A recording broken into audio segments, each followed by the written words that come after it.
মরিতে চাই না আমি সুন্দর ভুবনে, বাঁচিবার চাই মানবের মাঝে। ফিনল্যান্ডে যে সুখের কথা বলা হয়েছিল সেখানেও একই কথা বলা হয়েছিল। সুসম্পর্ক কার সঙ্গে? মানুষের সঙ্গে, মানবের সঙ্গে সুসম্পর্ক রাখতে হবে, প্রকৃতির সঙ্গে সুসম্পর্ক রাখতে হবে, প্রকৃতির কাছাকাছি আসতে হবে, প্রাণীর সঙ্গে সুসম্পর্ক রাখতে হবে, মানুষের জন্য কাজ করতে, মানুষকে সাহায্য সহযোগিতা করতে হবে। সেটা অর্থ দিয়ে হতে পারে, সেটা সময় দিয়ে হতে পারে, সেটা মেধা দিয়ে হতে পারে, সেটা কোনো পণ্য, কোনো ধরনের কোনো কিছু দিয়ে হতে পারে। অতএব মানুষকে ভালোবাসেন, মানুষের পাশে দাঁড়ানোর চেষ্টা করি আমরা, তাহলেই আমরা সুখের সন্ধান পেতে পারবো। কারণ একটা কথা আছে না, যে ভোগে নয় দেখে সুখ। হোক না সে কোন বর্ণের, কোন ধর্মের, কোন জাতের, কোন করতে, এটা তখন দরকার নেই তো, সে তো মানুষ।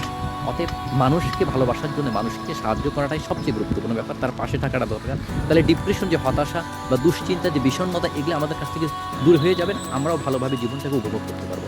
আর হ্যাঁ, সবসময় চেষ্টা করবেন এককভাবে হাঁটার জন্য, একা একা রাস্তায় হাঁটা, নদীর ধারে হাঁটা, প্রাণীর সঙ্গে ভালোবাসা, ছোটো ছোটো বাচ্চা আছে যারা, তাদের সঙ্গে সময় দেওয়া, গল্পগুজব করা, বই পড়া, এগুলো করেন, লেখালেখি করেন, অবশ্যই সুখের সন্ধান পাবেন।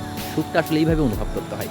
বেশি কোটি কোটি টাকা থাকলেও কখনো সুখী হওয়া যায় না, আপনি কোনো পদবি থাকলেও কখনো সুখী হওয়া যায় না। সুখটা অনুভবের বিষয়, আর অনুভবের জন্য কিছু কাজ করতে হয়, তবেই আমরা সুখের সন্ধান পাবো।